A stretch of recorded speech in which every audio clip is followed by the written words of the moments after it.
Get to this. We'll have the call to order. Item 2, adoption of agenda. The council adopt the agenda as presented. All in favor? No opposed? Carried. 3, adoption of the minutes. That council adopt the minutes from the regular council meeting held February 5th, 2020. Okay. Second. Any errors? Yeah, any errors or omissions? No? All in favor? None opposed? Carried. All right. Introduction of late items. We have 2 items. One is going to be 9.13, and that's with regards to the Blueberry River First Nation Treaty Land Entitlement.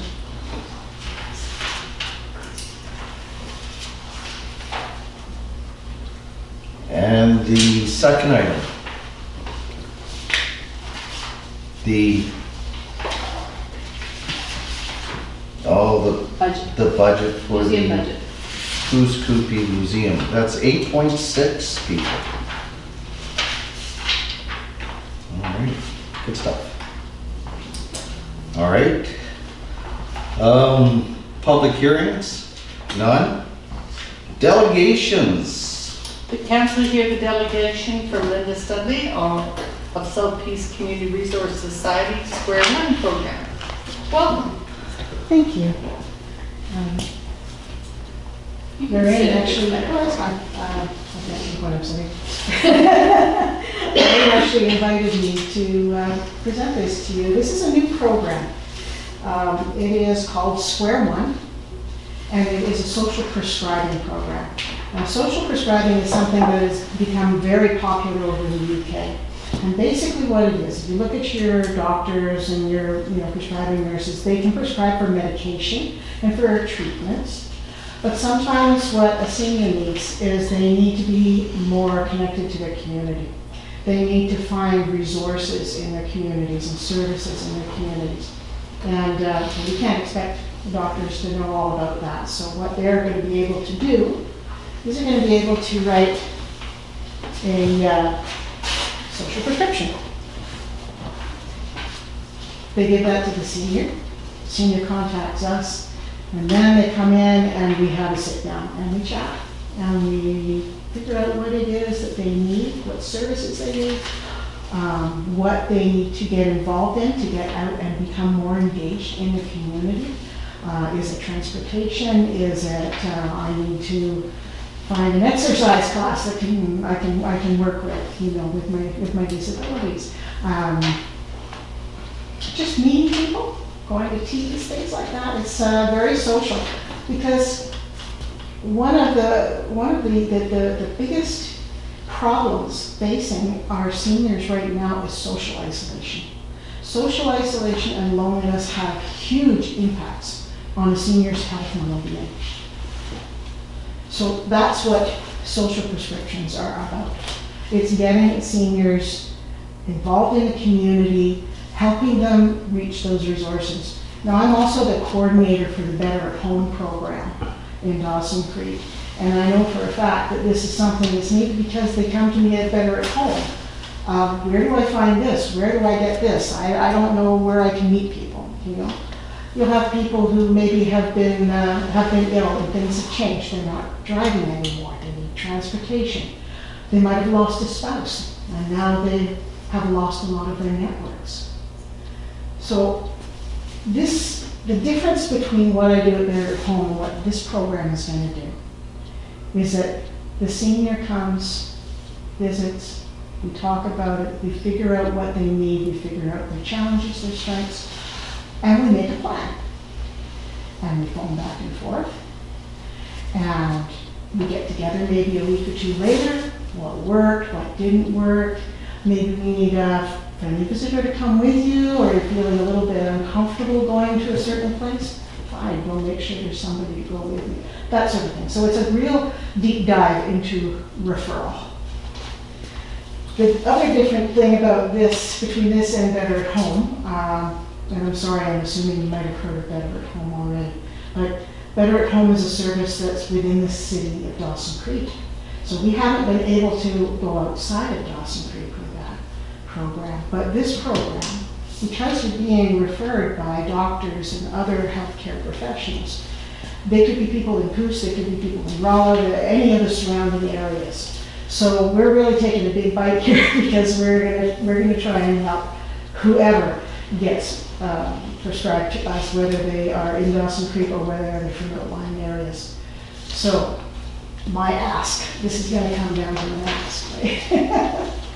Take the brochure and your information sheet. That information sheet I have said is for prescribers. It tells prescribers, doctors, nurses, physiotherapists, pharmacists, anyone who would be in a position to understand the seniors' healthcare issues and to see that perhaps they are at risk of social isolation or at risk of frailty. They can write a prescription. Take that with you the next time you go to your doctor. And hand it to them. Say, hey, you heard about this? I figure if I can get everybody to take it to their doctors, I should be able to really reach a lot of doctors. We actually do have several who have already signed on, and Northern Health has as well. I also really appreciate it if everybody in this room, if you would pass on to me more information about what's going on in Coos, because I have lots of stuff in my database for Dawson Creek, but I don't have a lot for Coos. Barb has already sent me some information. So anything that's going on that might be of interest to seniors, any events, any opportunities like that, if you could send it to me. And my information is on the back of that brochure. And Lorraine did mention that she thought that perhaps the Coos Council would be interested in financially supporting the program. And I would put this out here that if we did make an ask in that way, it would be because it would be very helpful to have funding for mileage if we have volunteers who are helping people from out of the area like this. If they have to drive in to see a doctor in Dawson Creek or drive in and do their grocery shopping, things like that. A little bit of extra help around that would be very much appreciated. And I think it would be, I think this is going to be a great program. I'm super excited about it. And I think it's going to help a lot of seniors in a really large area. So any questions? I would like to invite you to go have coffee with our seniors here in the community. Okay, I will do that. And also, I'll be reaching out to you on behalf of Chances for Found Money. Wonderful. Thank you. Excellent. Thank you. Do you have any questions?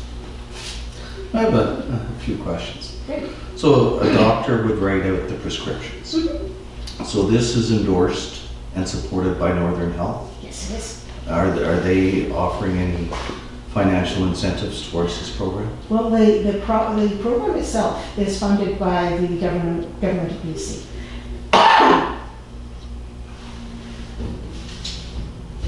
The concern, not over your program, you had mentioned funding for mileage, and that's really cool, and I understand the concept. So if you're going to hire me to take someone into Dawson Creek, let's say, in my personal vehicle and we get into an accident, who pays for the insurance? We would not be hiring people. We would be using volunteers. We've been doing this for several years through Better at Home, and we have had discussions with ICBC about this. A volunteer is allowed to put in for mileage reimbursement. That is not considered pay, and a volunteer does not have the same liability as a person who is hired.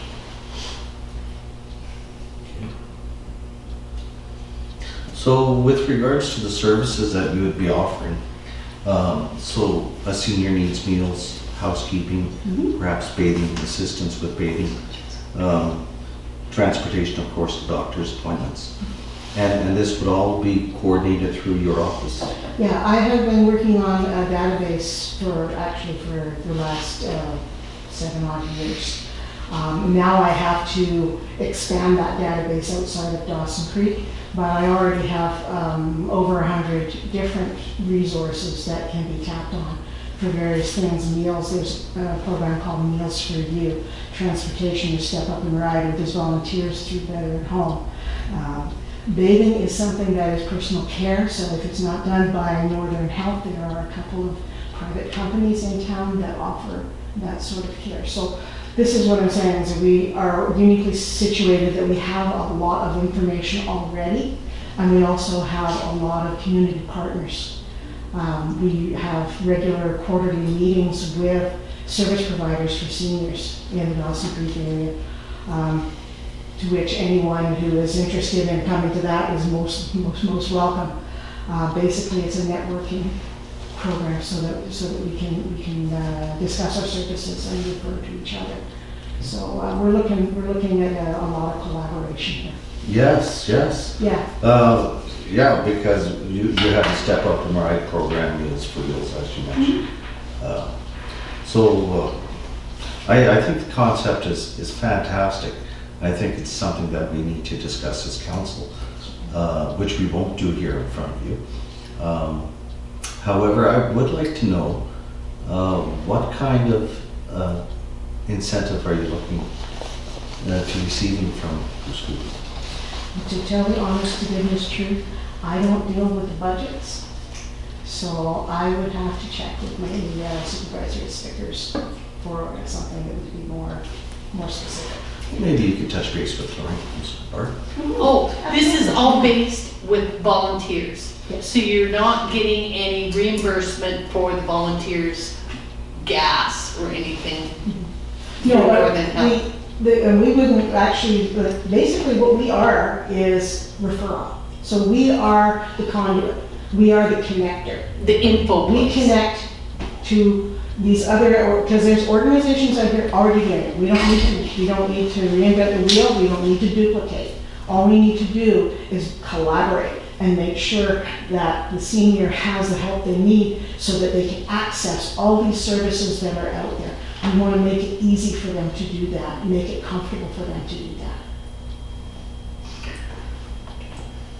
okay, great. Thank you.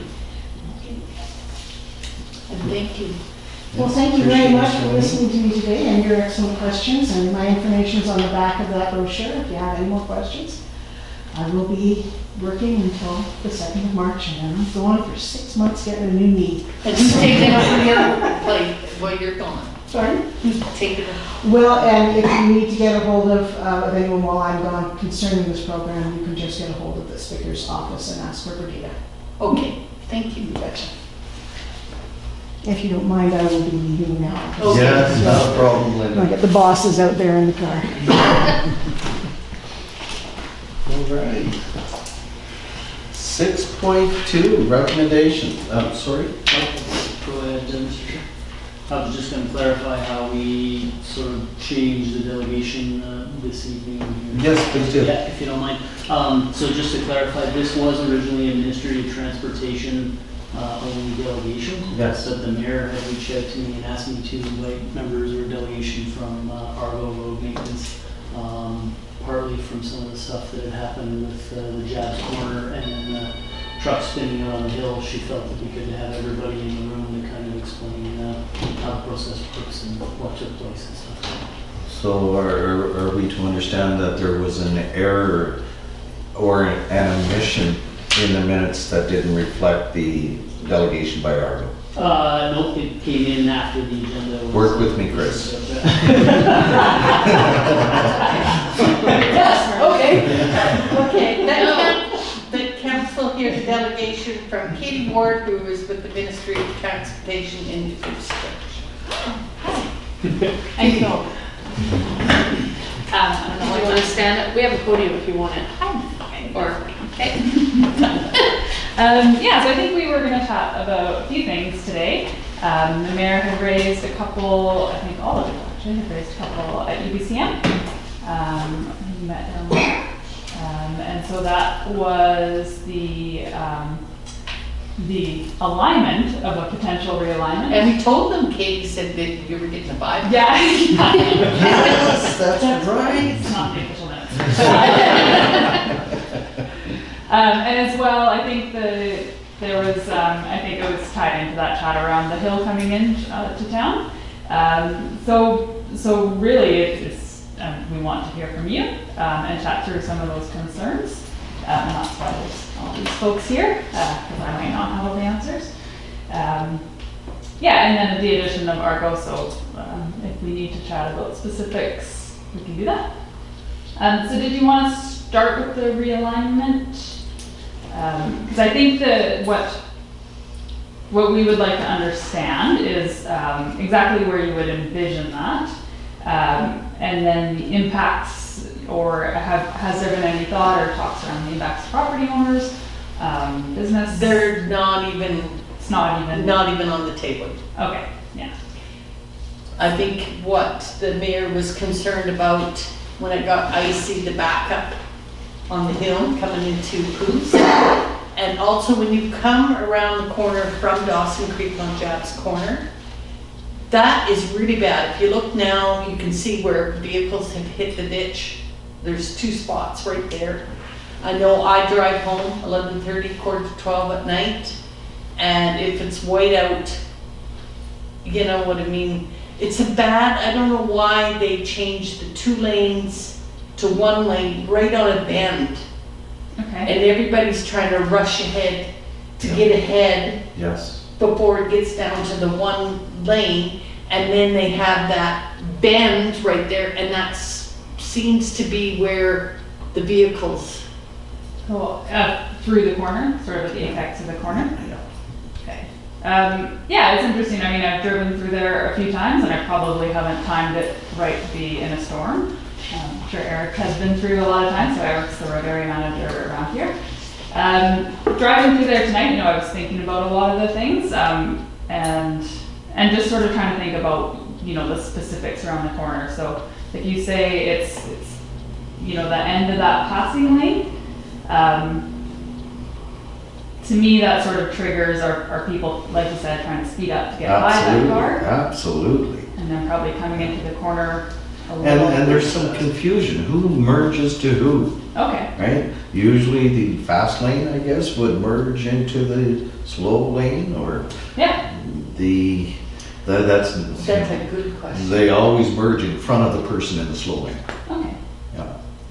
And then you can't speed up because someone's ahead of you and you're already going slow. Your only option is to slam on the brakes, and that causes interesting results behind you. Mm-hmm. Yep, no, brakes are typically in a snowstorm not your friend.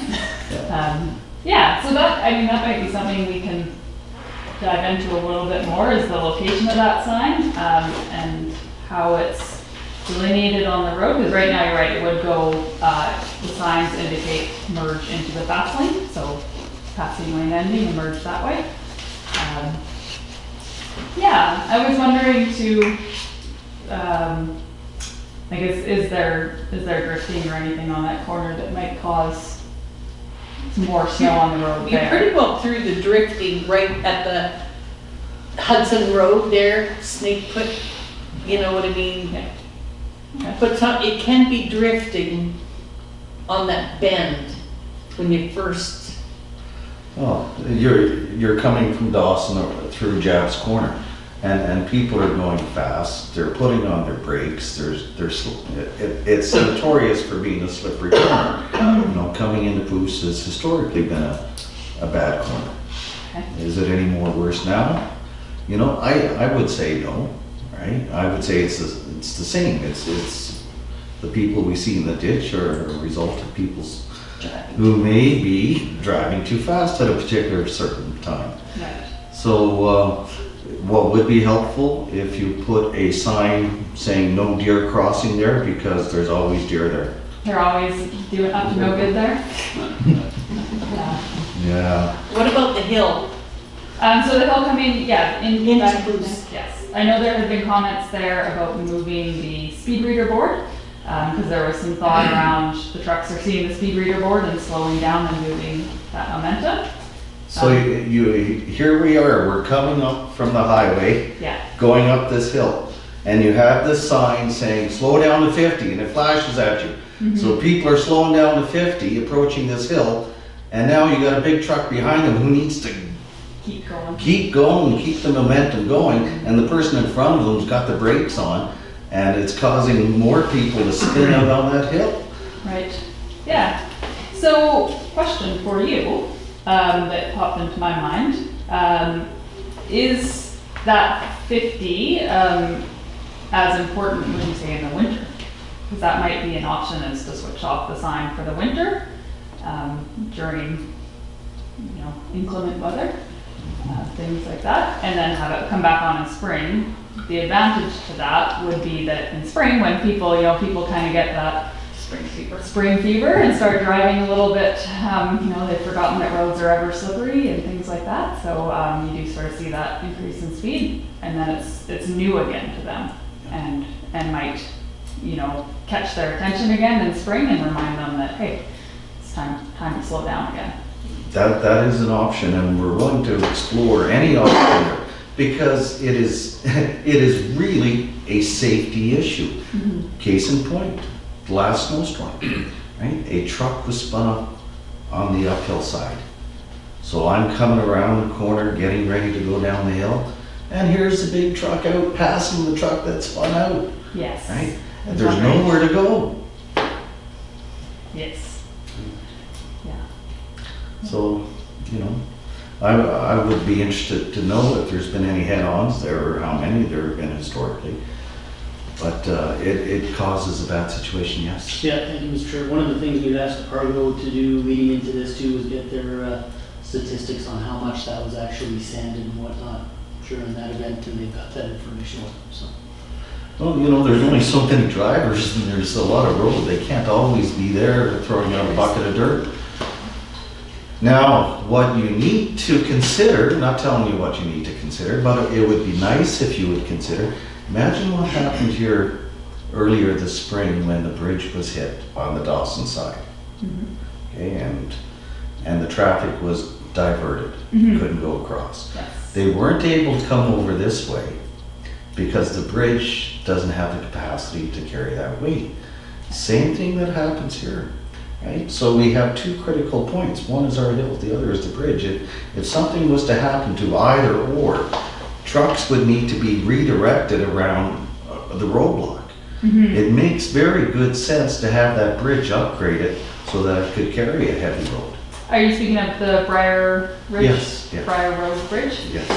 Yeah, and so that one is out there long term. It is we've gone through the cycle, and it is up for like an end of lifespan replacement. We just need to fit that in with our other priorities we have other bridges that need love on busier roads. We've seen how vulnerable we are here with both means of accessing the location. Yeah. One thing I know that has come up in other communities that I'm always a big proponent of is sort of joint with CUSA's emergency services and with our maintenance contractor is coming up with a joint traffic management plan. For instance, an incident can happen anywhere on our highways.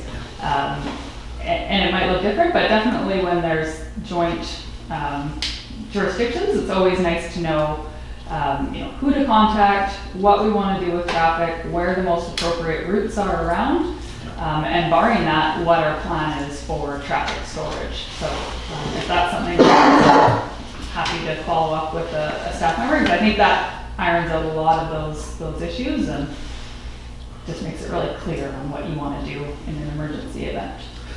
Okay,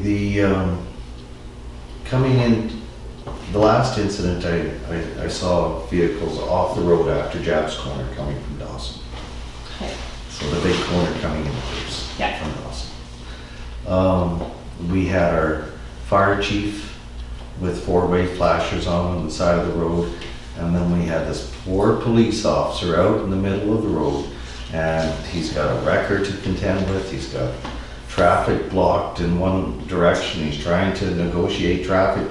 I mean, God love him. He's out there in the cold and the storm and doing his best. Thank you very much. And, but what is the process there? Do we have people flaggers who can come and direct traffic? Yeah, so we actually work under what's called the Motor Vehicle Incident Response Protocol. And so that's between us, police, fire, ambulance, it even goes right down to tow companies. The maintenance contractor and MOTI are pretty much interchangeable in that document.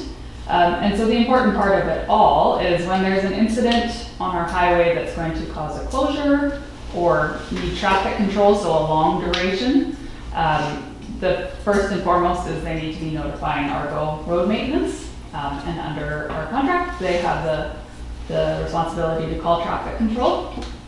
Bearing in mind there is sort of that, hour type window where it's going to take a bit of time to get people mobilized and out to site.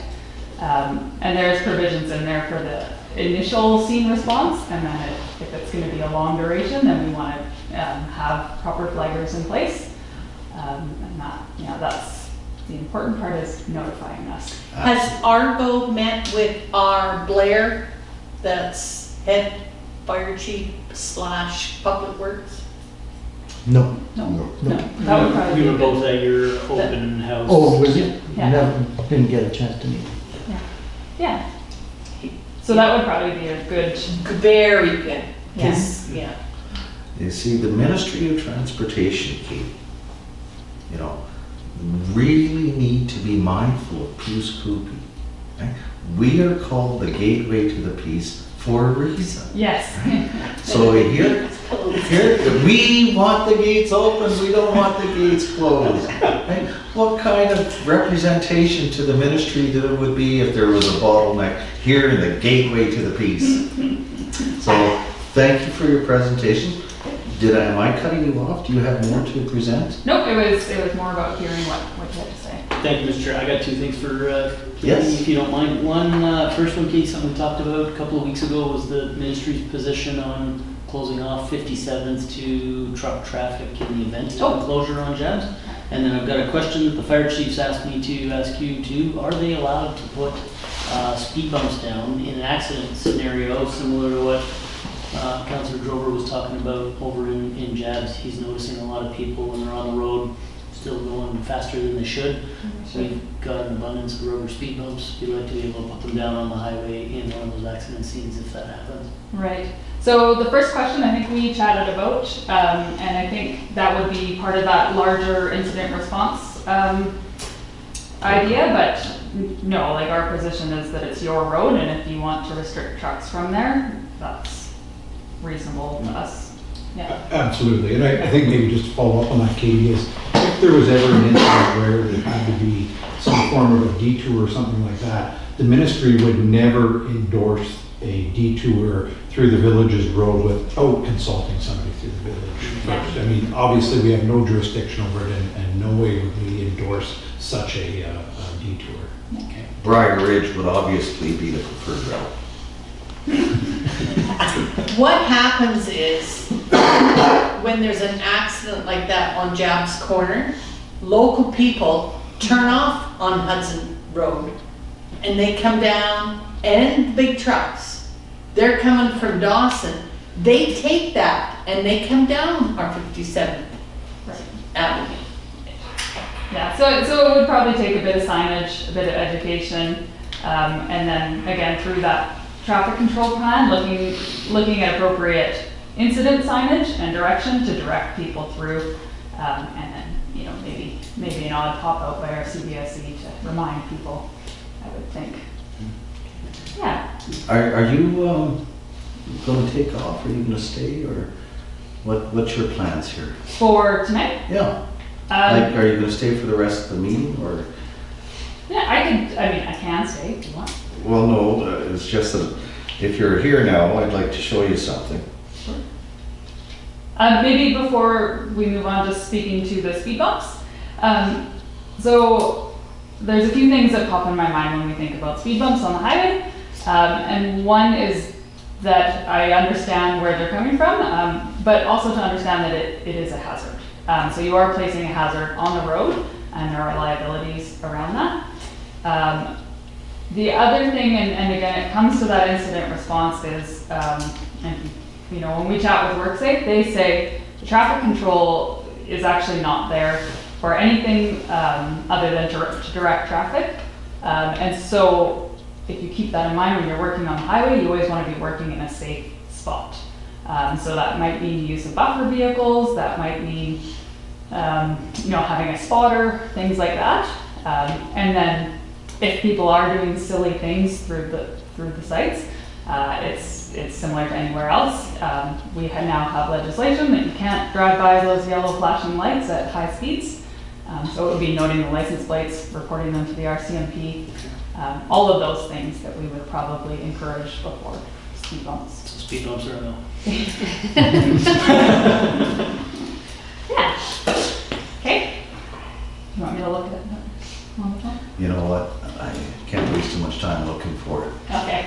You can, we're all contactable, so anytime, feel free to follow up. Thank you. You do have follow-up or contact Yeah. information? Absolutely, that'd be great. Okay. Thank you so much. Yes. Thank you all. It's always fun coming through. And with regards to Argo, were they gonna make a presentation? Yeah, there's a couple of slides here if council wants, and then any questions that you guys might have for them. Yeah, absolutely.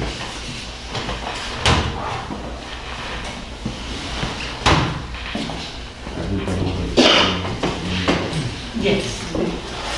I would like to make the motion that we extend the presentation past 15 minutes. Seconded? Carried.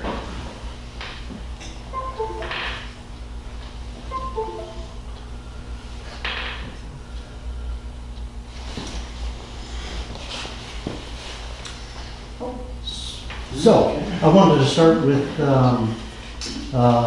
the ministry specification.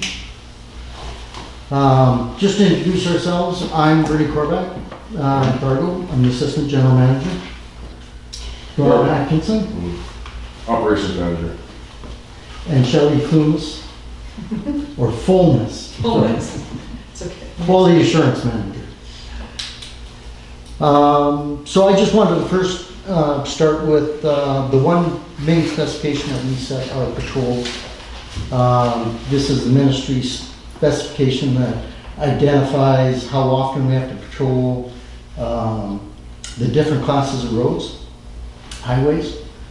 So in specific relation to the snow event, if you look at that, at that table, you got A, B, C, and D. 1, 2, 3. Yes. 1, 2, 3, 4, 5. Go down the side. Yeah, down the side first. Oh, I see. A, B, C. I don't know if you had There we go. There we go. just the different, at all times during periods of high water, for example. C, when a weather event is forecasted, and then D during a weather event.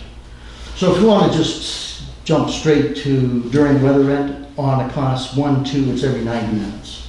We have to patrol a section, any particular section of highway. Any questions on that? Pretty straightforward.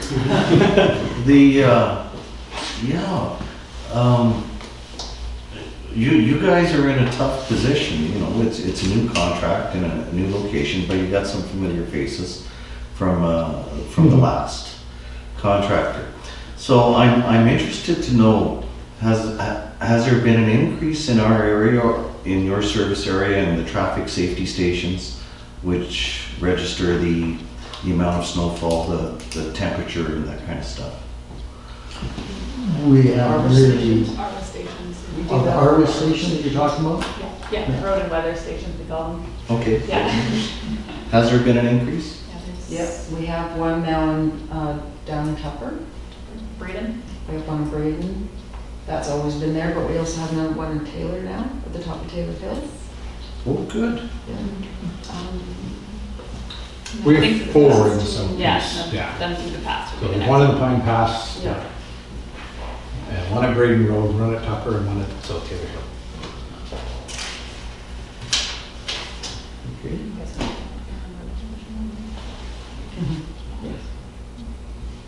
And that information is able to be transferred to the trucks and to the drivers so that they can calibrate the mixture of calcium chloride and that's being dispersed or? They don't necessarily use the road and weather station information to set their sanding rates. We have our sanding rates set within our quality management system, which are typical procedures throughout the industry to sand and salt. So maybe just adding to that is the trucks do have the air and road temperature gauges Yep. on them. Yeah, we do have our trucks with their So it's temperature a little more gauges. site specific. Yeah. But that wouldn't affect the mixture. Are you only using salt and sand or are you using anything else? No, right now just salt and sand. We do have liquid, but we have not used liquid And yet. calcium chloride or sodium chloride? Both. Both. Any preference to? It all depends on temperature and type of storm. We can either go, depending on temperature, straight sodium. We do use a blended mixture, calcium and sodium blended. And of course, we can always use calcium straight as well. Yeah. So.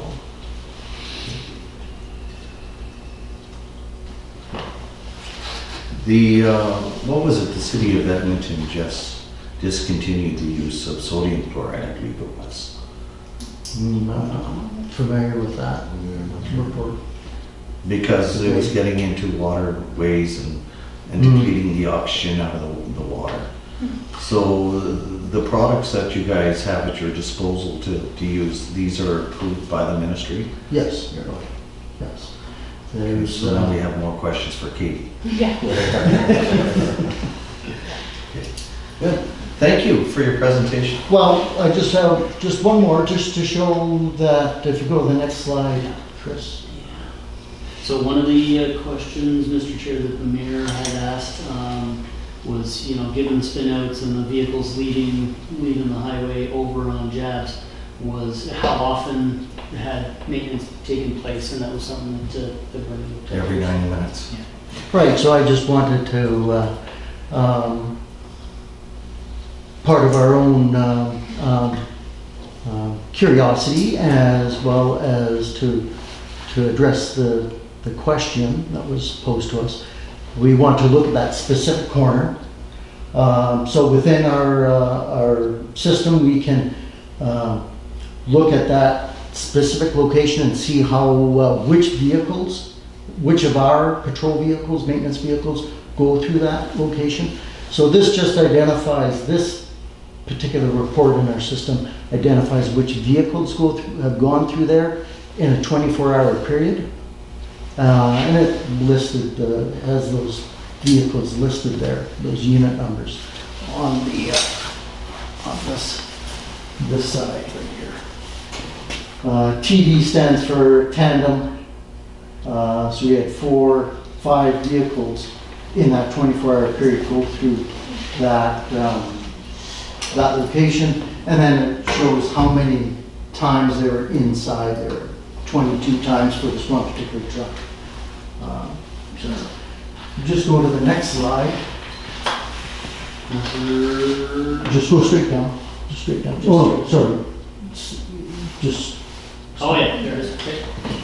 So this was just all the specific times vehicle went through that intersect or through that section of highway, north, south, which direction it was heading.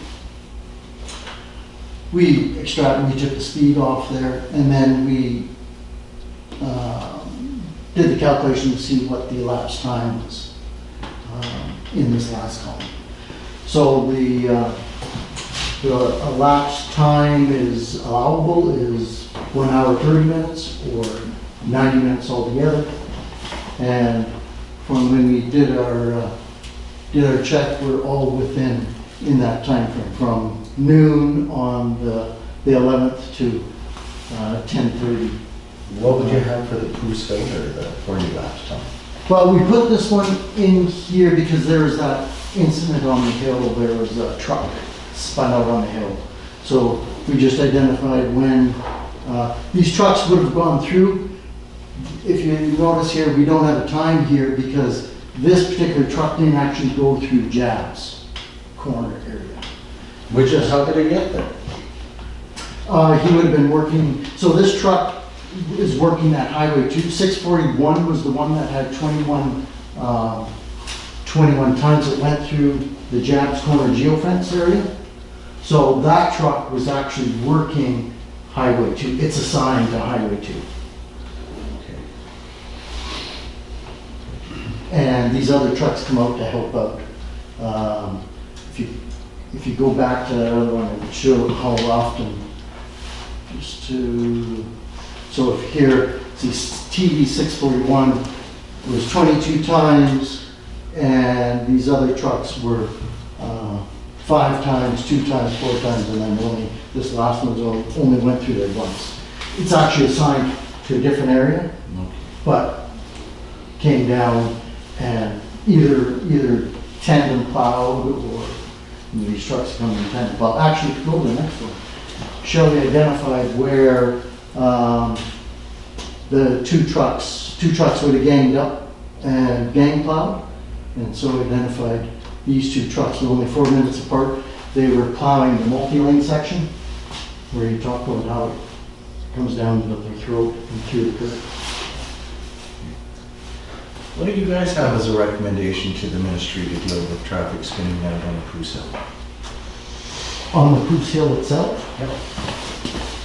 Well, that's different. Just like you said, one issue could be just the speed.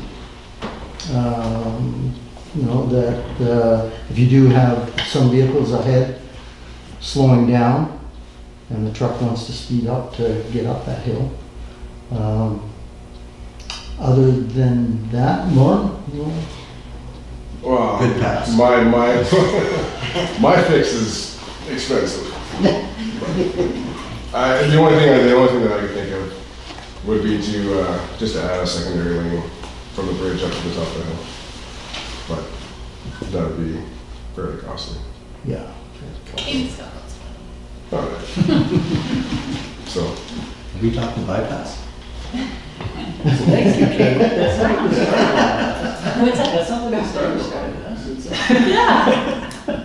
if there was a secondary lane there, then the trucks would move over, and then if they get spun out, obviously, then you're not going to have a head-on collision by somebody passing them when they shouldn't. So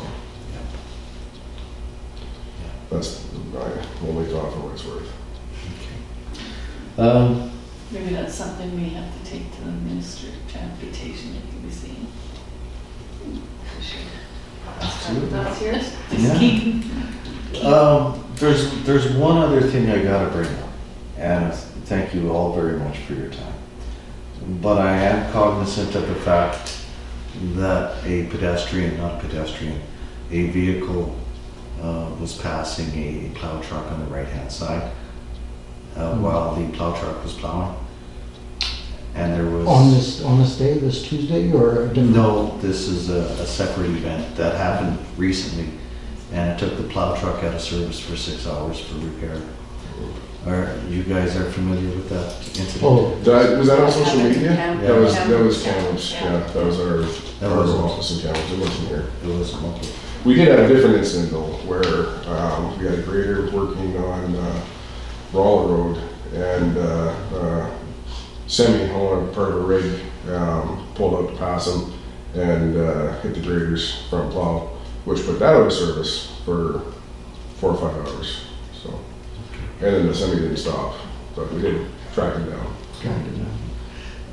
and then, of course, we have to repair our V plow. It was a V plow in front of on the front of a, so that's out of commission now for a period of time till it gets fixed.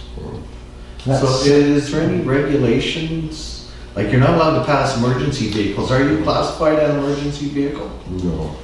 No. What do we have for regulations? There is in the Motor Vehicle Act, I think. There is, yeah, it is illegal to pass the plow on the right, when the lights are flashing. And we have signs, we Yeah, have there are some signs. signs throughout the area that identify not to pass on the right. Yeah. And we've definitely upped our education around that, especially Norwood know on Coquihalla, because there's a lot of multi-lane there and they see a lot of plows working.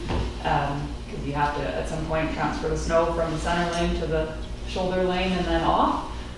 So I think provincially, we've really increased our education around that you can't pass on the right.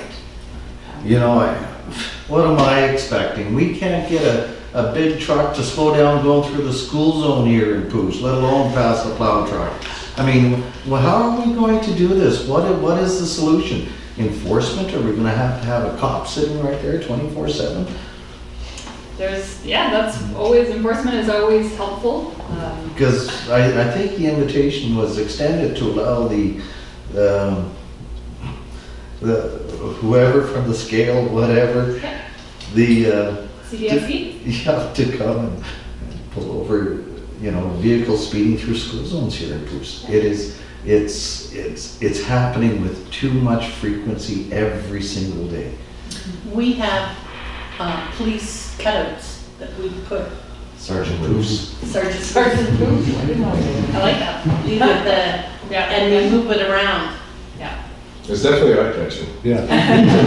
He's been promoted, he was constable police last year, so. Well, there we go. I've taken up too much time, but I don't have any other questions. Thank you guys for Oh, coming. thank you. Thanks so much. Just one more thing, just to let you know, anytime you do see an incident out there, like individually, please give us a call or 1-800 number.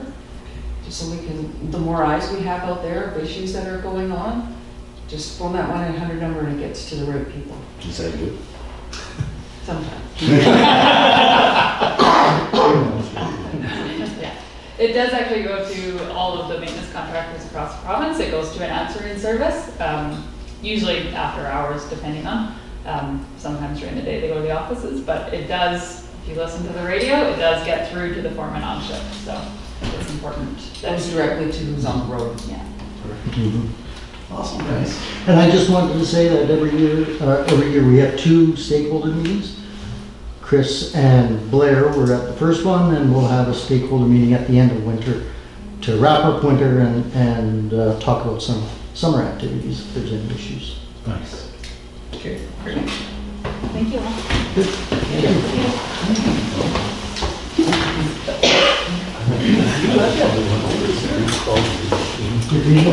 Thank you for coming.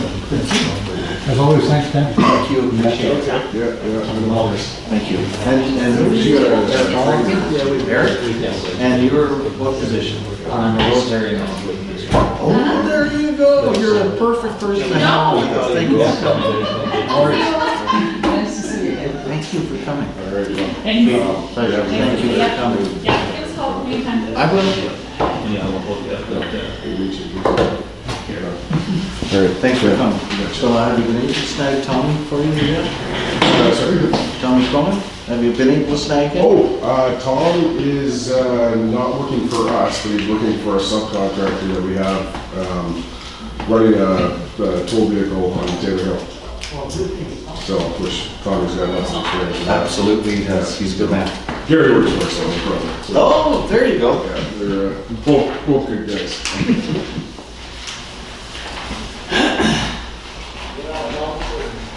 It's just you now, Joe. Just me. Just me. Jeez, we don't work. I hope they tired this out. All right, unfinished business and business arising from the minutes. None? New business. Recommendation. The council received the Peace River Local Government Association's invitation as information and advised Sandy, who will be attending the PRLGA meeting on Thursday, March 26, 2020 in Tumbler Ridge. Second. Questions? I will not be attending. Ken, are you attending? Okay, so for information, That's all I need. okay. 8.2, The council approved administration to proceed with the document shredding for January 2020 as presented in the attached list. seconded, I would like to amend something that I have issues of it being Shredded? shredded. okay. I think that 2014, there's no 2014, sorry. It's all 12. I question the accounts payable and stuff. I would like to keep them another year. From 2012? Yeah. Isn't it all just kept on Is it? Sorry? Isn't it all on computer? It's not just. Yeah, everything on computer. Okay, So this is just the paper backup we have to keep for 7 years. okay. Ignore mine. Okay. Okay? So, Carrie, Bye-bye. 8.3, 8.3, the council decided Anastasia Dixon Cedar can hold her spring festival at Poos Park on Saturday, May 16, 2020, from 11 a.m. to 7 p.m. approximately. seconded. We did have a question about, she will have insurance. We do have a question, what's our recourse if she doesn't pay for cleanup? But, that's something, I don't know, I question that. You know, I don't think it's unreasonable to ask for some sort of damage deposit and have that as precedent setting for any group that wants to rent the park. So I think, you know, I think we should decide on an amount that we should ask for a damage deposit, and if they fail to clean it up, they would lose that or a portion of that. So, Because we have no recourse that's right. after the fact. Like, I'm not saying that she'll probably clean it all up. And then but she'll get her as- damage deposit back. That's right, but as due course and policy, we should have something up front because we have no recourse to collect that. I would like to make the recommendation of a $250 damage deposit, not specific to her, but to everybody who wants to use the park in the future. I'll second it. Any discussion? Motion carried. Okay. Thanks, Marlene. All right, 8.4. The council received the budget proposed for environmental health, public works, sewer fund, and water fund for discussion. All right, any discussion? Chris, floor is yours. Thank you, Mr. Chair.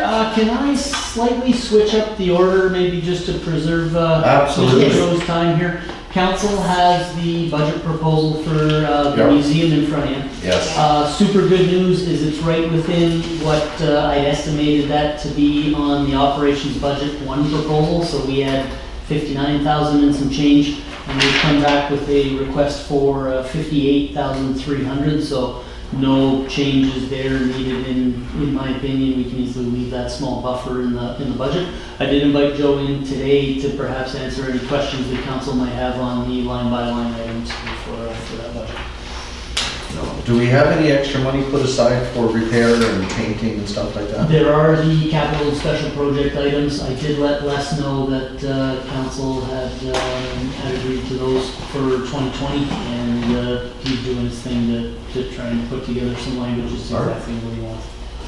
I would like, or maybe you have given us a wish list of costly items that the museum would like, i.e. infrastructure, All right, you have a minute? signs, you know, any wish list. Do we have a minute to discuss that? Yes. Absolutely, Joe. All right, I'm not gonna stand up and chat with you folks, you all know where I'm at.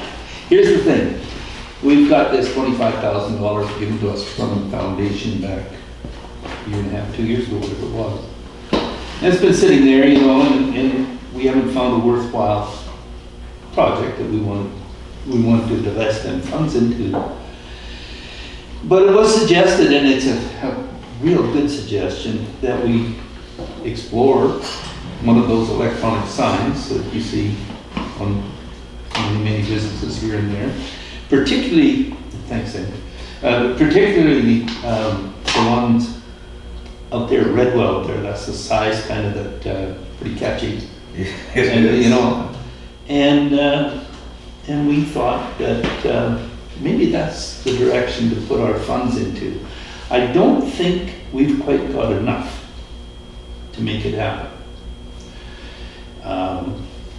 We're close. But depending on the configuration of the sign that we would end up choosing, you know, that's got a lot to do with the cost that we'd be looking at. At any rate, we wanted to explore it much more in depth, and we definitely like the village's participation in the funding of it over what we have to put in, you know, and we do have a clean $25,000 to put in to it. It might run up there, you know, to $35,000, $40,000. We don't know that. And with collaboration, and now I chatted with Chris on this a little bit about regulations, you know, and where we'd fit in the possibility of making this come, you know, happen. And there are some hurdles to jump. Not big ones. If we keep it in town, if we go anywhere close to the highway with this sign, that's not gonna fly. Unless it meets the distance requirements from the highway. They've I guess apparently they've clamped down on that fairly strictly. Too many of these signs and too much distraction going on because of them. And that's understandable, I can see that. I mean, you get that one red road catches your eye from 3 miles away when it's flashing there, so. But on the, and that's the gist of where we're going. The advantage of what we're looking at is with that ability to scroll and regardless of where we put the computer that controls it, whether we collaborated with your office here or whether we did it with the museum or how we did that, irregardless. The advantage to every one of the functions that goes on in this town and any news, anything, it would be sticking out there day by day, you know, with... Look at the one at the school. I always am reading it. Like the one in front of the Yeah, school. no, I get it. Yeah. But what about infrastructure? Like, besides the sign, what do you see in the future? Okay, as far as That was number one on your wish list? that's just something that we have. That isn't really part of a wish list per se. That's important to us, but it's going to take a lot more, you know, in depth. So Marlene's gonna get a paper route. Chris, you had a comment with regards to location of the sign? Not location of the sign, Mr. Chair. So following that discussion with Joe, I mentioned it to Sandy just in passing that this had come up, and she, knowing what she knows, mentioned to me that the sign bylaw, the current version of it, prohibits electronic signs in town. So part of what Joe's talking about, the procedural hiccups, it's council's bylaw. So there's a couple of options to address that. One, simply amend the bylaw and rescind that piece of it, or two, go down the road for a variance that the village, in our official capacity, we want to put an electronic sign here for tourism purposes, and council can easily sort of. Can we change that we accommodate the museum, but we don't want Joe Blow to put a big flashing electrical sign there? Yeah, the village. Because the museum did it, we want one. Yeah, council and the village have that option to write language into the bylaw that says for municipal functions, you know, so town hall or the museum, you know, maybe the works could have signage like that, but that we don't want, you know, the town spammed by businesses with. Well, we could rent out the sign to businesses promoting, make it an income generator. And it just, yeah, I just wanted to make council aware of that, you know, there's a little bit of bylaw work that would need to be done if it's something you guys want to entertain for the sign, but definitely not impossible. Joe, was there anything else you wanted to toss your way? or- Well, there are, of course, I mean, there's things that we can use over there. You know, the building's old and it's got difficulties. But we put up with it all these years and I don't see anything that's so pressing that we can't keep up. What I'd like to see in planning somehow, some way, is an office area that is heated and decent so that the books that we're required to keep and the things that we're required to do aren't uncomfortable and difficult to do. I'm speaking for my wife right now, because she does most of that, you know, and it's all volunteer stuff. But it's cold over there, and it's uncomfortable, and it's hard to do office type stuff in there. Is there room in the facility now to accommodate that, or are you looking? I don't think so. I think it'd need another structure now, something specific to that. And I brought it up once before, I think, and I have no idea exactly what I envision even, except that I know it's needed. Yeah. And with a little input from people who build those kind of things, and with input from council as to where it would be acceptable to place it over there. You know, there's a lot of hurdles to jump, but that. I don't know how many times we've talked about the very same thing. I mean, you've been in our discussions, and it's difficult to work over there in you know, the way that building is. It's good for exactly what it is, the museum, but it's not a good environment to have to do all the business side of this, you know. 8.6, Joe, excellent, thank you, you've given us something to think about. Okay, Absolutely, and I can guarantee you that we will toss this around. appreciate that. No, thank you for coming in. Yes, thank you. And tell they do an awesome job. Hey, yeah, if there's one thing that I want to convey, it's that we appreciate the current council, how you guys have backed us, you know, to the limit here. I'm gonna cut back in the number of pies I'm buying. Thanks, we'll do that. So, now we get into some really fun, fancy stuff. Garbage, recycling, water, and sewer. Everybody's favorite topics.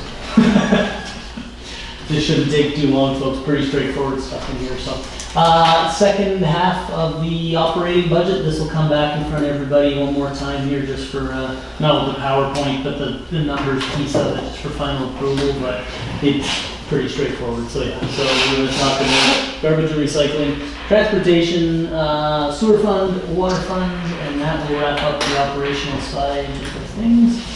Environmental health is basically garbage collection and associated wages, and then recycling collection and the numbers.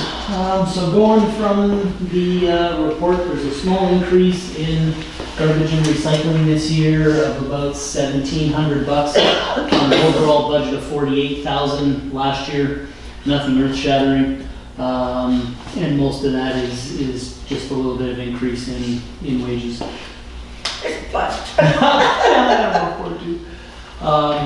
So going through that, one of the biggest costs in the garbage and recycling program is the dumping fees with the PRRD. They tend to run about $800 or $900 a month there on average. So then the recycling wages and the garbage wages fill in the rest.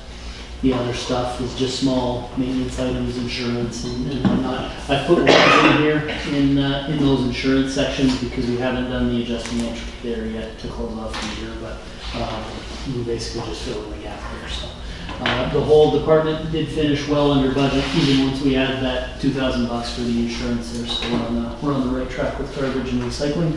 Of course, this department, like a few of the other public works ones, are really subject to big repairs for the garbage truck. So if something major breaks, and even right now, we're having to replace the radiator on the garbage truck, it's brand weak, so the whole thing's gotta come out, and it's like a 2-day job to get that done. We're gonna see that in those maintenance ones. But if there's no questions there, folks, I'll skip along to Public Works. So How public, much longer can that garbage truck last? it's actually not in bad shape. Since Blair's come on board, he's done a ton of maintenance to it. So cylinders, fixing leaks, seeping transmission, new tires, the radiator thing, we put a new piston on it, the tri-lift piston, so there wasn't a ton of maintenance done on it under the previous manager, but Blair's really focused on that one, so it's in really good shape right now. It doesn't have high kilometers, it's just old, like a lot of the stuff we have, similar to the grader, right? It just got to the point where even though it didn't have 1 million miles on it, it was 30 years old and it didn't run its course. So garbage truck, same thing. If I had to guess, it probably has less than 100,000 kilometers on it. So it's still doing the trick. We haven't had any major breakdowns. Good. Yeah.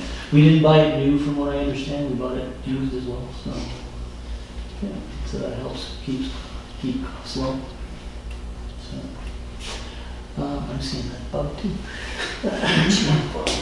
Public Works, kind of self-explanatory, mostly wages, and then the buildings and associated expenses. We've got fuel, and then the street lights, their cost, as well as the electricity, and then the streets and lanes maintenance and repairs falls into Public Works also. New budget for this year for Public Works. It's one of our more expensive departments, of course, for the work happens. So $492,000 versus last year's amount. And then, again, it's only $1,000 increase over last year. So even though we're seeing things start to tick up a little bit, they're well within reasonable control levels. So. Numbers on that. Public Works did finish the year significantly under budget as well. We tend to see that same thing unless we have a major equipment malfunction or repair for the most part. The rest of it's all pretty controllable expenses, or we can plan them well. If we don't make that budget, what happens to that money that we didn't use? Is it put in a fund? Is it the money that we didn't spend on that budget? Is it put in a little kitty, so in 2021, if the garbage truck breaks down and we have to go out and get a new garbage truck, do we have a little kitty in there that says we have $50,000? There is an equipment maintenance and repairs reserve. For us right now, Barb, the answer to that is basically no. Partly because we're well funded to begin with. Some municipalities do that, and I know they do it at the regional district level, where in one particular department, if that isn't used, it forms part of a reserve for the following year. With us, something like this, an underspend just makes its way into general surplus. So we add it to that general pot. Due to our size, there's not a ton of need to start creating all of these various reserve accounts. That becomes important, when you're in a bigger municipality, in my mind. But it keeps our auditing costs low, and it's fairly easy to manage. I'm talking 50 grand. Last time, I looked at the bank balances, we had about 5.2 million in cash. So do we really need to start setting aside reserves for $50,000 because we're underspent here? We know we've got the money to put a motor in something if it comes up. Right? Okay. Yeah, and those reserves too, again, where we really start to see those as those municipalities that are, I've used some of the East Coast municipalities as an example, where the municipalities finishing the year, you got $5,000 of geez, we're right at that margin, we better put it into a reserve. In our case, for the most part, with the exception of the last 2 years where we've done a lot of capital and special project building, our expenses are under our revenue. So unless we go and then bill a bunch of stuff, for the most part, we're actually building a reserve by definition. A couple of things that have gone up there, wages, we've added that public works person.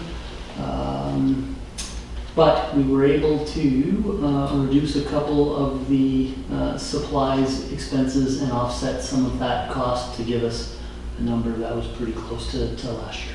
So these are the numbers here that are within Claire's control, so to speak. So it's his supplies, the minor capital, it's shop tools and that kind of stuff. So he's really diligent on keeping an eye on that stuff. I did put 40,000 in here for summer students again this year. We have applied for 4.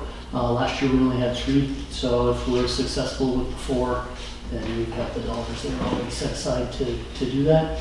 And then I reduced the maintenance and repairs line. And we're starting to see the benefits of that work now that the maintenance program is happening faster or more regularly. We're not seeing big catastrophic breakdowns and stuff because we see the little breakdowns as they're happening. So we had $70 grand budgeted last year for all the public works equipment. We only spent 39, so I lowered it to 52. Still a little bit of a buffer there, but it seemed like we were over budgeting in that category previously. Any questions there, guys? No. Okay. Sewer fund. So super self-explanatory. Sewer fund is sewer and sewer drainage systems. It also includes lagoons or de-lagoons and a lagoon property.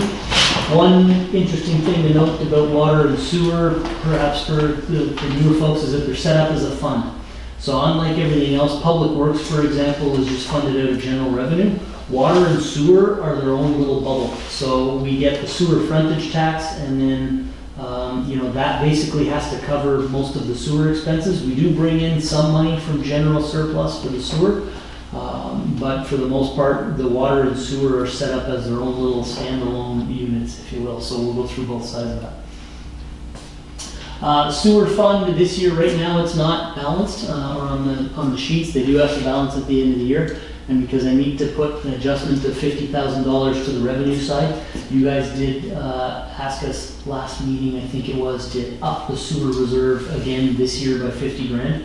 I didn't put that into the revenue until I know for sure that it's something you guys want to do. I think it is, so we'll go through that in a moment. What was I was only understanding that it was 100 grand. It was, Councilor Drover, it was 100 grand last year, and then there was a request from council at a previous budget meeting to add another 50 on top of what we were doing last year. And it's not an annual It is. contribution? Yeah, for sure. So on top of the 100, an additional 50. So 100 last year, and that's one of the adjusting entries we're gonna make when we go through the year-end closing process. And so this is one of those cases where, like what Councilor Smith was saying, we have a reserve fund for this, and that 100,000 is gonna get earmarked to that fund. What this is saying now this year is that the 2020 adjusting journal entry will be 150,000 as well, instead of 100 from last year. So the total going away into that sewer savings account will be 150,000 a year. Okay. So we're seeing the difference there. Procedurally, both of these numbers have to balance for me. So if you guys do want to do that, what I have to do is just add 50,000 here that's transferring in from general revenue into sewer. But things are pretty close, right? We're seeing the sewer sales right around budget. Commercial sewer sales are a little bit low, but we've lost two of the commercial properties here this year. We're seeing that over on the water side as well. But for the most part, it is what it is. Yeah. Any questions there, folks? No. Water fund, last one. Who's the sewer fund administrator?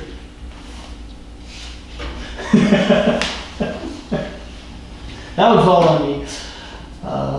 Water fund consists of water and the water delivery system. So water fund includes both the revenue and expenses as well, and it's set up as a fund just like the other one. We've got a small forecasted decrease here for this year, but it's basically virtually unchanged. I flagged that line where we're seeing the big decrease in revenue. So we don't have any water going into the former Action Safety or Peace Haven property. We think that's the reason for that large discrepancy between budget and actual in terms of revenues. Yeah. And then you'll notice that one budget's out, but I've made a few adjustments there. I've chosen to leave it as that just to make sure that that's the reason. We know there was some work going on over Hart Hotel throughout the year too, so it could be a lower, usership over there that's caused it. Before I go and change the number that drastically, I just want to see if that number repeats itself a second year or so. And then over on the expense side, it's virtually unchanged. And you were well below on the expenses. Are we going to have to look at our expenses increasing here, which should be reflected in our budgets? Not yet. So that's something that's coming up in close a little bit later, Mr. Chair. Okay, so this is for information and it could still be amended.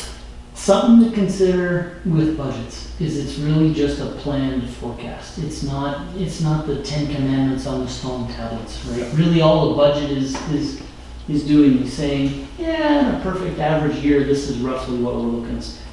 If we do have a big increase in revenue on some side or a big increase in expenses, it's not like the whole operation shuts down and that simply makes its way to the financial statements and, oh, noted for next year, we change the number. We may need an inference. Yeah.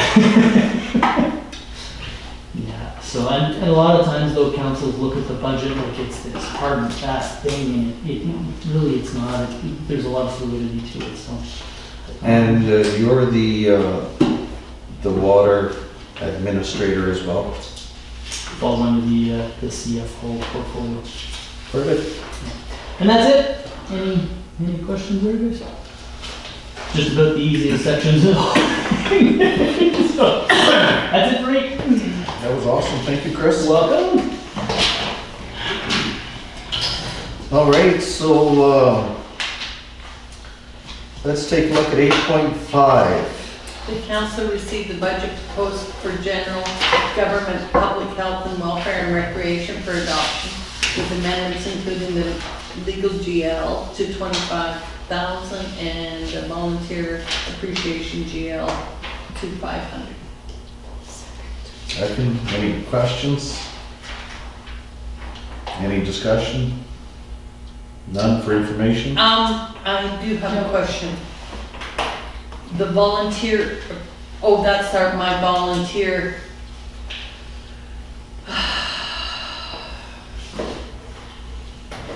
Let's. Well, the thing is, this is February. Yeah. Okay, I'm gonna have to come over and have coffee with Sandy. Leave it as it is. I'll have coffee with Sandy and we'll decide. Okay? Okay, so, This is not for discussion, this one's for adoption. so all in favor? Carried, adopted. All right, 8.6 we've covered with Joe's presentation, and we certainly appreciate all the work that Joe has done for the museum and his family, his wife, and of course Les. Correspondence. Now let's just throw correspondence out from 9.1 to 9.13 and just ask if there's anything here in correspondence that you would like to bring up. Barb? I would like to discuss 9.6, the council received a letter of support for Small Scale Meat Producer Association as information. And this second. Okay. Is that something that we should be looking, we have a lot of farmers around here. I know the discussion is coming down south. Well, actually, it's come from the Peace River Regional District. I would like to make a motion that we send a letter of support to the regional district. And Is it the regional district asking for support? they're sending us a letter. They're There, to provide the small scale meat producer association with a letter of support. yeah, we could do And I would that. like to give them also a letter, CC to the regional I district. think that's a great idea, sure. I don't have a problem with that. Is that a motion? Yes. Seconder? Carried?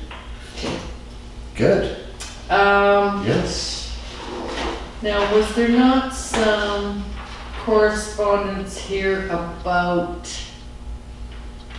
resolutions coming up for a farm and care, Canadian farm and care?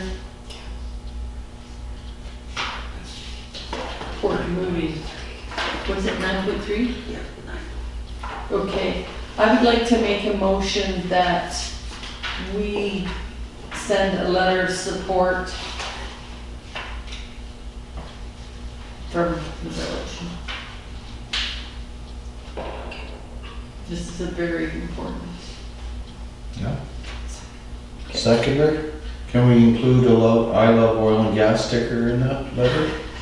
Yes. Perfect. Two. All right, so that's carried, letter of support. Did anyone want to take a look at 9/11? Did you want to cover that?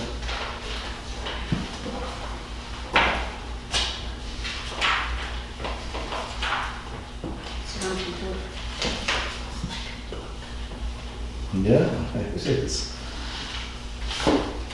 Okay. So we've all had a chance to read this. Is that, and did anyone have anything to discuss with regards to this? I'm stunned about the salt blocks put out for the deer. Oh, I have deer on my road, in my yard. They come and eat all my, Bushes. yeah. Yeah, but I don't put out salt blocks. I think And I- that's illegal. It is, but Or if that's only for baiting for hunting. But you're not supposed to hunt in limits, village limits. We gotta amend some of these bylaws. Wow. okay, Okay. that's, The only thing that I would take is that, I would encourage all residents of the community, of our community, that should they be approached by a bylaw officer, that they show that individual the utmost courtesy and respect in the performance of their duties for our community. is that something we want to put in the newsletter? Welcoming, we have, you may have noticed a new, you know what I mean, an introduction. It's been in a few times. Okay. Yes. Thank you, Mr. Chair. I'd just like to make a comment on the February 11th item. This property over on 51st Ave has been problematic for a couple of weeks. This individual, we've been trying to change out the water meter on that property, and they're basically coming up with every excuse in the book why, no, I'm not home, I'm working night shift, and so on and so forth. It's gotten to the point now where I've extended the deadline to do that before we shut the water off on that property twice. We've given them a deadline until Monday now at 4 p.m. and have staff lined up to go do it. So just to make council aware, we may be in a situation where that, I'm only about 50% that he's actually gonna be there to have. Is it for why are we gonna shut off his water? They're gonna be switched out. Yeah, he's still on one of the old meters. We actually have evidence, a letter from 2007 that we've been trying to get in there and change the meter ever since. I've got a report from staff, verbal report, multiple staff members have talked to him. We need to get in, he's just refusing to let us. So is there a legal issue in going onto the property? They have to go in the house. We gotta go in the house to Oh. actually change the meter. Yeah. So he's gotta give us consent to do that, so, Just charge him a flat rate? well, we have, but he's one of the few. Increase it. Yeah, we've been charging him a special service charge, because we have to go there and actually read that one manually as opposed to the digital thing right now too.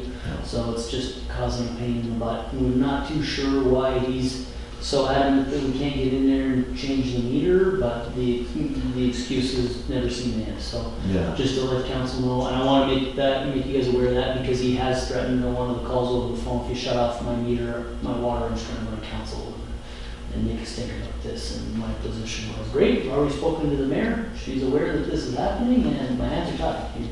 We're required to change your meter, it's right in the bylaw, and we've been trying for the better part of 10 years, so the time's come.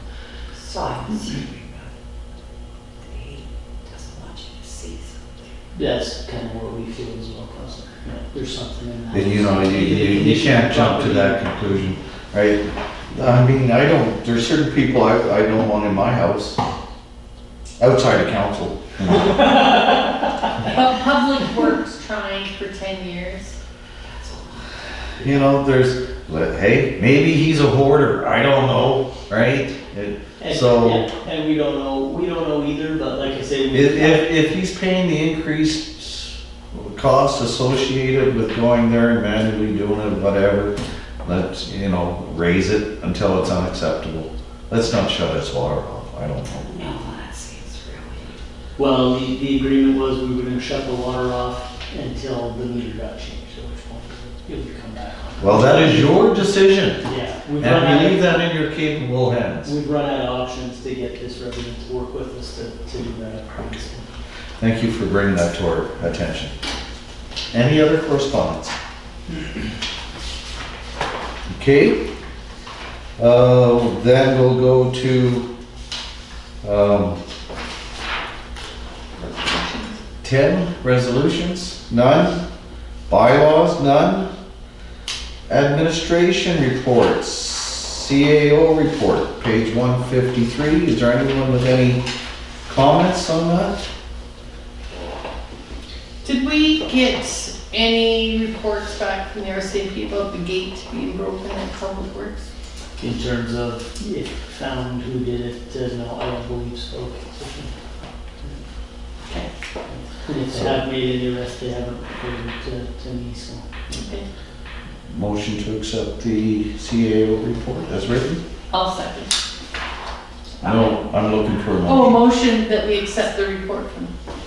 And we have a seconder, all in favor, carried. Okay. Capital, oops, sorry, folks.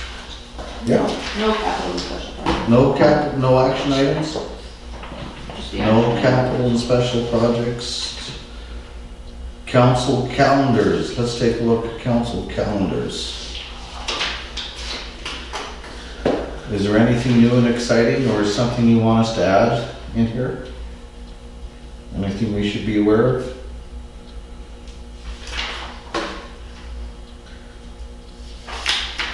I guess one thing that I should have mentioned, well, I'll make that in my report. Okay, that's good. Okay, reports, Councillor White is not here. Councillor Smith. Okay, I have a meeting this Friday with NELF that is at Community Futures.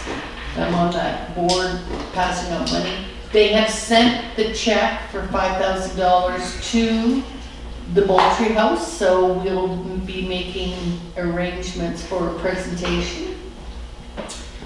I attended the luncheon about the caribou last Wednesday.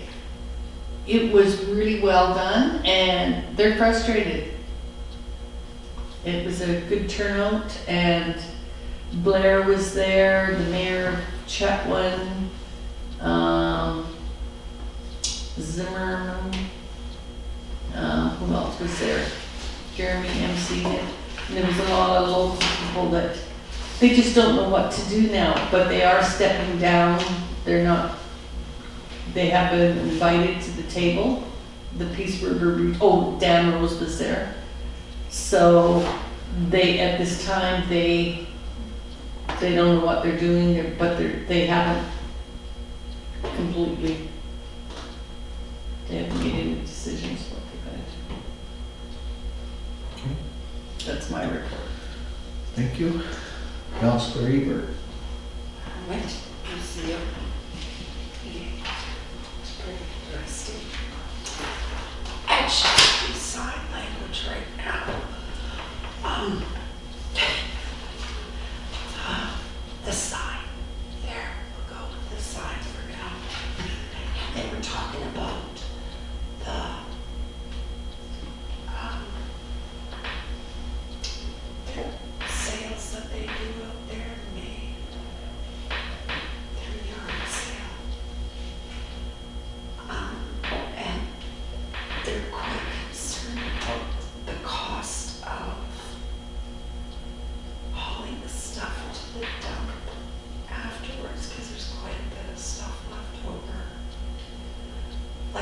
quite happy with the income that they get. What they're going to do is try to find some kind of group, community group like Boy Scouts or that youth group to help them out with hauling that stuff away because they are getting a lot older. And it is a lot Could more they, in the spring and the fall, we have sort of Peace River District waste dumping fees? Could we have that flea market during that time so they don't even have to pay I think most of the problem is that the health, the physical? it's all that work and they aren't getting, I mean, the average age on the person was 70. Thank you, Mr. Chair. I could actually speak to the Director of Public Works, Councilor Hebert, see if we wanted to send the garbage truck over there and a couple of bins following the event, and we just send everything, if it's going to the dump anyways, we send it into the garbage truck, the Public Works staff do all the loading, and it just goes to the dump with the next regular run. That is wonderful. What, wait, yeah, that's a great idea. It is. What about some of the groups in Dawson And ask us for money. that give out stuff to families in their charity stores? But I've seen some of the items that they're talking about. People tend to bring stuff that's completely broken and rather than taking it to the dump themselves, oh, I'm just gonna go donate it over here and yeah, great, this shopping cart that I have that's missing 2 wheels, somebody will buy it, and if not, the municipality will just throw it out in the dump. So the stuff that is left and isn't purchased for the most part is trash. Yeah, there's not much that can be done there. I've had that conversation with Les a couple of times as well, so. Okay, thank you. Anything else? Yeah, I'll speak to you. We have a meeting coming up with regards to solid waste in the Peace River Regional District on the 26th. And this one's being held in Fort St. John. You know, I really have to apologize. I do believe I made the statement at the last meeting of the Solid Waste Committee with the Peace River Regional District Subcommittee was canceled. Apparently it wasn't held at the same location as it was in the first time. So they changed the location. I guess when you accept an email, it goes from there to calendar, which is one of the tabs at the bottom of the screen. So, as opposed to being left in your email. So, anyway, I guess I hit accept and thought I deleted it, or it was, I don't know, I thought it was canceled. That's what I thought, it was canceled. But I went there just to make sure, and the meeting wasn't there, so I was positive it was canceled, but it was at a different location. So my apologies for saying that it was canceled. Yes? Yes? What? Do you get the emails regarding that meeting? Because if Yeah. you don't, I can Send that forward along. them to you because I get them. Yeah, Yeah. no, I haven't. Okay. And they're having some really good discussions. Imagine some of the issues that they're, one of the big issues for local landfills is organic waste, and what are you gonna do with organic waste? Yeah, and I think you were on that distribution Yep. list as well, Council. I've accepted that. I'll be heading that one there next week as well. Oh, are you? Yeah, I wasn't on, I don't think, the distribution list for the first one. I think it was still sort of at the political level, but now I've noticed there's, Well, I sent you one today. you sent me another one I today? forwarded you Okay. the invite today. Okay. Well, maybe that's because you're not sure whether I'm coming or not. Yeah. Okay. All right, some really great meetings with Courtesy Matters and the Encana Group. They're just a wonderful organization within the community, and I enjoy being on that committee. So that's pretty much all the reports. Of course, it's a pleasure and an honor to chair the meeting with you folks, and again, I thank Barb for her continued assistance throughout this process. All right, so 14, in camera, do we have a motion? I'd like to move that we move to an in-camera as per section 91 IML of the community charter and receipt of advice that is subject to solicit client privilege, including communications necessary for that purpose. You can just state the numbers and the letters in after. IML. Okay, seconder? Okay, all in favor, carried. Move to in camera.